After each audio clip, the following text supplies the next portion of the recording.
Good jab from Shevchenko, gets through. Well, this is a round that's up on the table. Oh, nice jab there by the champion. Beautiful. Oh. And again, just catching her with that perfect timing. Really is, the timing, right? That guard is high and tight, and yet she still gets it through. And you're seeing it on the left eye. Oh, made an attempt with a spinning back fist. Oh, back taken. Oh, sensational job by Alexa Grasso with a minute to go. Oh, she's in deep. That is getting tight, but it's on the chin. Joe, that's still on the chin. She's got the strength. She can still smash her. Oh, my goodness. Shevchenko keeping her wits about her. Not under the chin yet, more of a crank. Oh! She's got behind the neck. That's still tight. This is so tight. Oh, that's tight. This is so tight. That's really tight. I think she got it. Shevchenko taps it in! Alexa Grasso is your flyweight champion! Submission by submission. Oh my goodness! Grasso has shot the world! Another one from Mexico! Wow! That happened fast, John. Wow, the way she took the back. Oh, we gotta see the way she took the back, because Oh it my was gosh. like a millisecond. Alexa Grasso has stopped the reign! Viva Mexico. That's Viva Mexico indeed. Wow. What a back take. The way she took the back was just like a ninja. I mean, that was so beautiful. That was one of the crispest back takes I think I've ever seen. The second career win by submission for Alexa Grasso, and the most incredibly dominant reign in UFC women's flyweight history comes to an end. Let's take a look at that. Watch this back take, Watch. because it's sensational. spinning back kick. Look at this. I mean, so quick. She misses the spinning back kick, and Alexa Grasso is on her back. If we can see that in real time, it's my amazing. goodness. Look how quick this is. Boom! Jumps on the back. Both hooks in. Immediately. She was not playing around on that chin. Oh, my goodness. And the way she cinched that up, never let go of the neck. Let's see it in real time. Once Watch she how hit the quick hands. this is. Look at this. Oh, God. Oh, my goodness. That's amazing. Just perfect. Both hooks in instantaneously on the neck, and slowly There it but is. surely secured until she got the back of that hand on the back of Valentina's neck and didn't even get it under the It chin. never got under the Just chin. look how red she's getting, just ready to go out. It never got under the chin. Unbelievable. What? Ladies and gentlemen, referee Jason Herzog has called a stop to this contest at 4 minutes, 34 seconds of the 4th round. For the winner by submission due to a rear-naked choke, and UFC undisputed flyweight champion of the world, Alexa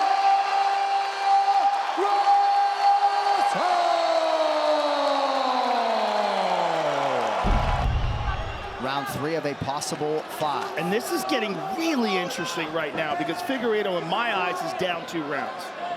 And he's not just down 2 rounds, but Brandon Moreno has been the one to hurt him. Brandon Moreno has been the one to control the grappling situations.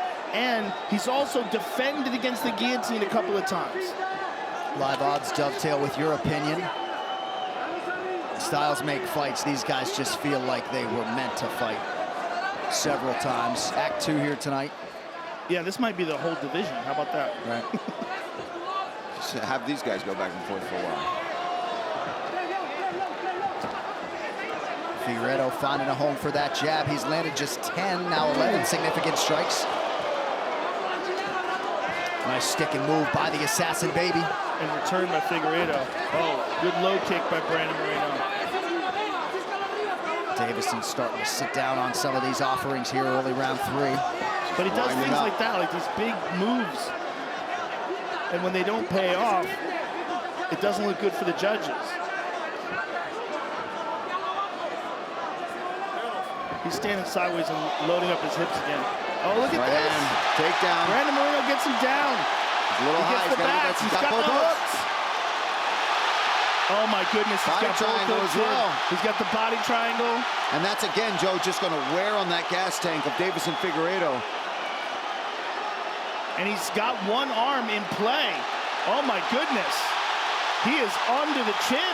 Figueiredo wincing here. Figueiredo has that hand defending. He does not like this. But this is a bad situation. That arm is underneath the chin. There he goes. He goes He got grip that to one grip, free. but he goes palm to palm. Palm to palm, yeah, he should.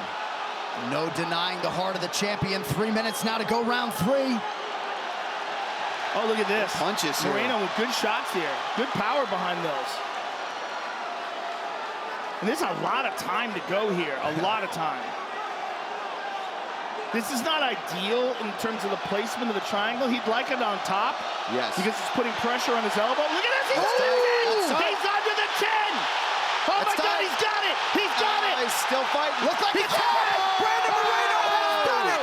Tijuana, Moreno. you have a champion. Brandon Moreno is the undisputed UFC flyweight champion. Wow. Wow. He did it. He did it. Oh my goodness. And if you saw him here this week, man, you had a good feeling he was going to do it. Mexico, you got one. And Deiveson Figueiredo immediately comes over, displays the class, and congratulates the new king of the 125-pounders, Brandon Moreno. Wow. Man, and what class from Deiveson. What Yeah, class. And that's look true. at, now it's sitting in. Now it's finally sinking in. He almost looked like he didn't believe it at first, He right? was walking around looking at everybody. Like he was in a daze. Yeah. And now it finally hit him. Wow, man. Wow, what so a- impressive. I mean, domination. Yes. Domination. He knew it, right? When we talk, every Yeah, interview you yeah. had, he knew that this could happen. Yeah. But that to see him finally realize it. Look how insane. happy that man is. Oh my goodness. Amazing. And it just gets the body lock, gets the takedown. The speed of Brandon Moreno throughout this entire fight, whether it be boxing, the wrestling exchanges, the jiu-jitsu, he immediately throws on that body triangle. And I love that he did that because you want to wear on a guy like Deiveson Figueiredo. I mean, incredible. Brandon Moreno is also a Spanish UFC analyst for us. Nice to see him go Yes. over and acknowledge his play-by-play guy, Vic Davila. Brandon Moreno, father of 3 girls, Madison, Megan, and Morgan, wife Shirley, 27 years old. He submits the previously unfinishable Deiveson Figueiredo. Ladies and gentlemen, referee Mike Beltran has called a stop to this contest at 2 minutes, 26 seconds of round number 3. Declaring the winner by submission due to a rear naked choke, and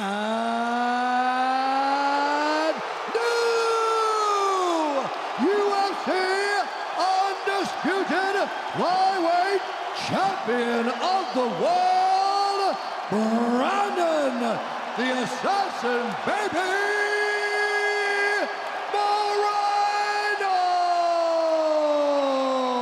Moreno!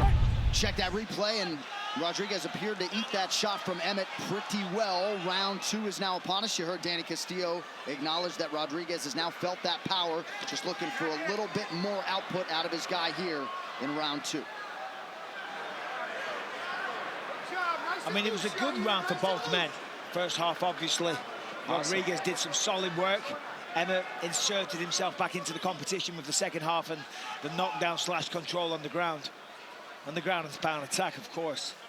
Izzy Martinez, Mike Valley, longtime coaches entrenched in the corner of Yair Rodriguez tonight, as is Marco Beltran. Rodriguez, if nothing else, got a lot of respect from Emmett on the power at least. Both men connected. Ooh, nice knee. Oh, and he attacks the body again. Forces a shot from Emmett.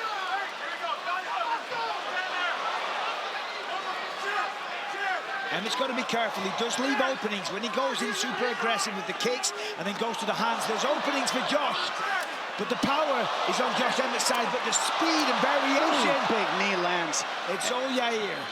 Goodness, those are huge shots from Yair. Those kicks are so powerful. And he defensively has forced a lot of misses on the way back with that Emmett right hand. They're clubbing little fist shots. And then he's got such good balance here that it wastes a lot of your energy. It's like trying to take a table down. Like, and something, a leg always lands, an arm always lands, keeps the balance. It's not as easy to take Yair down as it used to be. He's made a ton of adjustments in his grappling. All of a sudden, Josh Emmett wearing it upstairs. About 3 minutes here to go in round 2.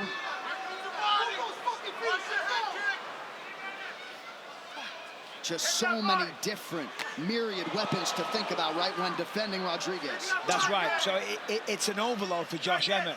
You know, for Yair, it's pretty simple. It's a basic approach. It's boxing. He's going to swing, and he's going to try and take you down. Ooh, Beautiful elbow. The knees are what's going to hurt here. And the elbows, nice job by Yair to just touch him up and not get too aggressive and get taken down. Yair's just ferocious. I mean, every time he throws, it's with everything that he has. And always a different spot. He rarely hits the same thing twice. Question mark kick, beautiful. Landed right on the spot. You have to fake.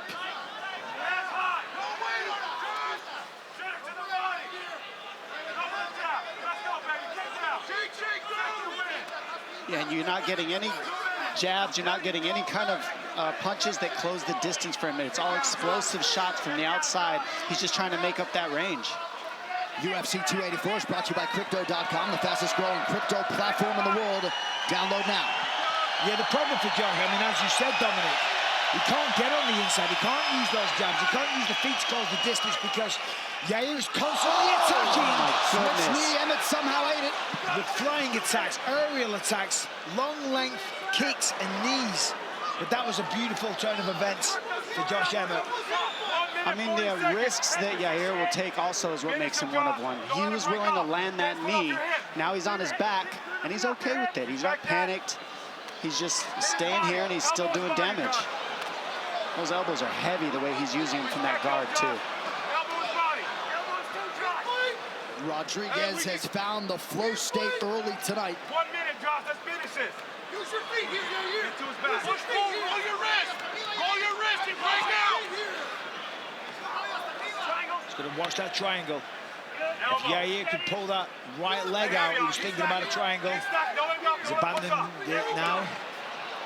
Left-hand connection by Emmett there. We saw Ortega land an armbar on Ortega here. Almost. And there's the triangle. He's going to pull it down. He's got it locked in. That's in. 45 seconds to work. Oh, that's locked up. That's it. He taps!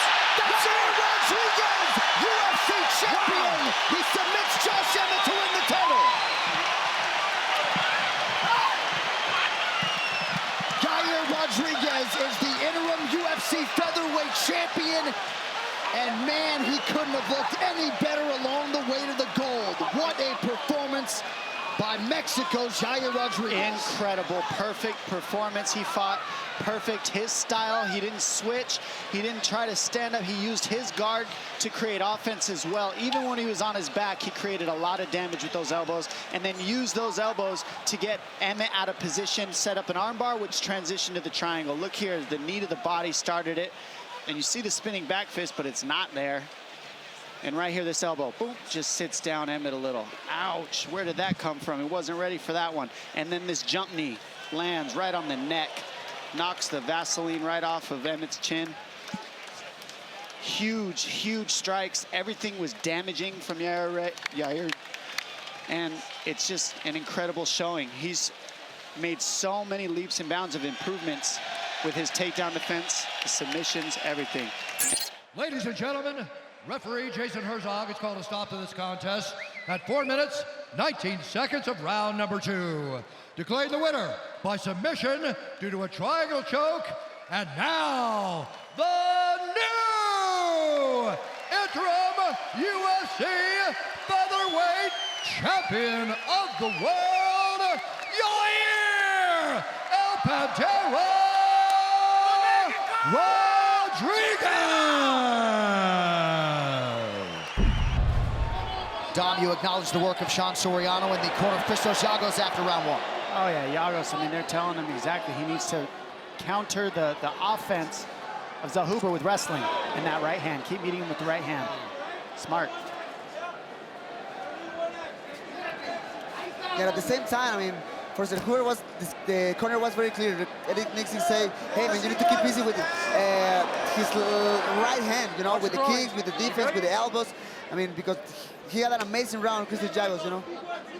Yeah, you're right, Moreno. I mean, he's saying throw that right high kick so you shut, or throw that left high kick so you shut down the right hand of Giagos. If he's defending, he can't throw his right hand. I just don't understand how Huba can just continue to get hit with the same punch over and over again. He's got to start to do something different. Giagos has landed that right hand 5 times the moment he goes forward.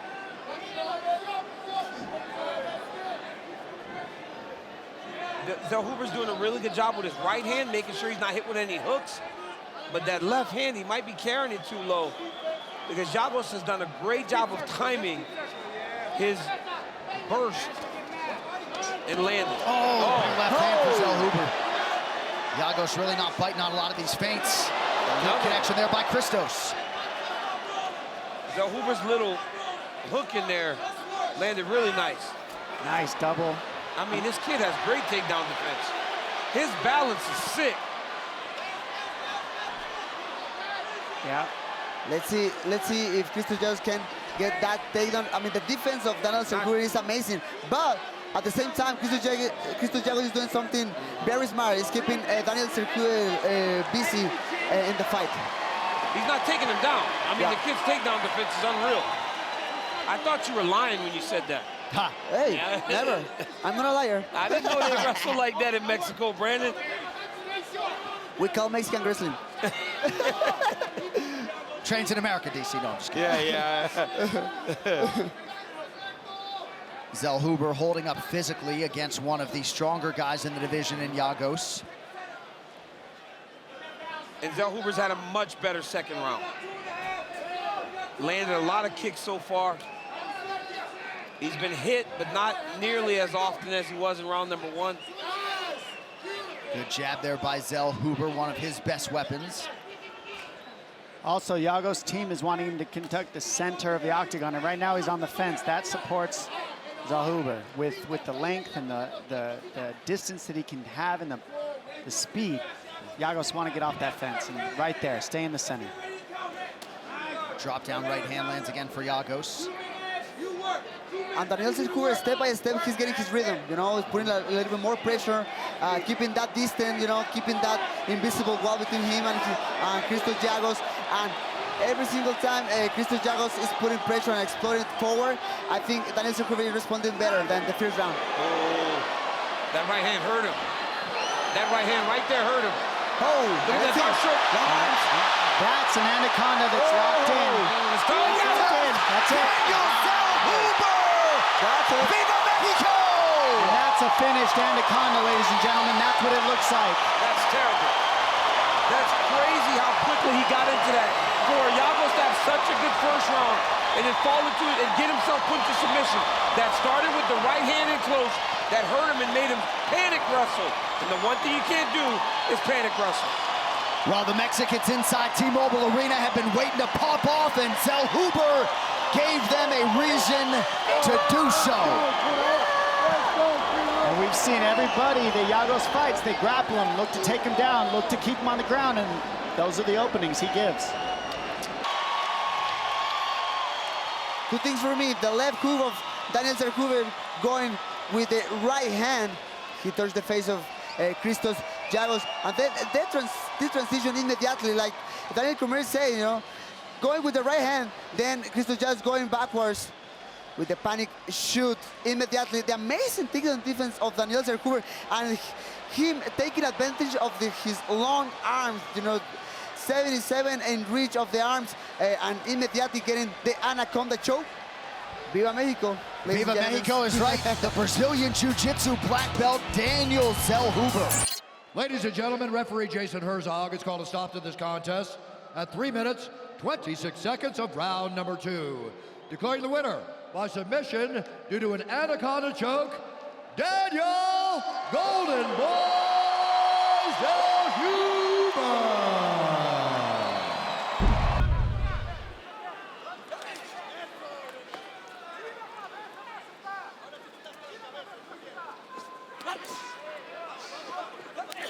Oh, Big head kick. Yep. By Aldana. That's another thing that would benefit Aldana a lot, is if she kicked more. She starts to mix up those kicks after all the strikes in the head, the punches that she's landed. It would really benefit her against Becce. I think another thing that I'd like to see Aldana do is start going to the body more. Maybe twos and then start ripping that liver shot, because Correa doesn't care about getting punched in the head, clearly. Start going to the body. That one hurt her a little bit. She didn't like that one. That right hand did not, she did not like that one. Oh, they sting. They sting. Oh, another one. She's landed clean on Becce now.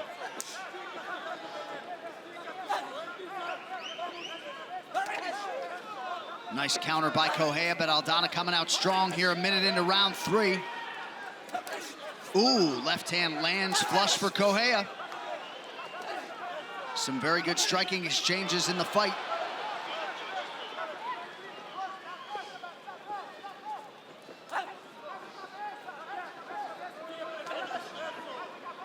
Counter right is there for Correa yet again. 3.5 minutes now to go. Some interesting numbers, all of them unofficial, but in terms of these significant strikes landed, 72-50 thus far for Becce Correa. DC is not our punch counter tonight. It's every time, though. Like, I got in trouble for this before, so I'm trying not to say anything about the punch count, but it's a weird deal how they register. I mean, all these punches that they're both landing very well and they're both being efficient, but I don't understand how these aren't significant. Not enough power, like what? And Becce's doing a good job, though. Becce's doing a good job. I don't disagree. Oh!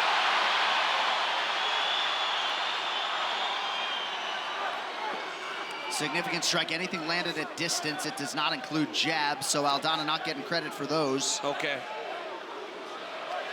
Nice 1-2 from Correa, partially blocked by Aldana. Correa's fighting good now. She's making it ugly. It's a dirty, ugly fight, and she's landing and winning. Big right hand by Aldana there. Becce did a great job in the second and now this third round, just adjusting to taking the heat, taking the punches, and being able to get in there to be able to land her own significant strikes. And she's taking some damage on her way in, like you said, DC, but she's landing more significant because of it. Yes, and she's landing with the big power shots. She's landing the shots that make you go, oh, big shot, but she's having to take them too.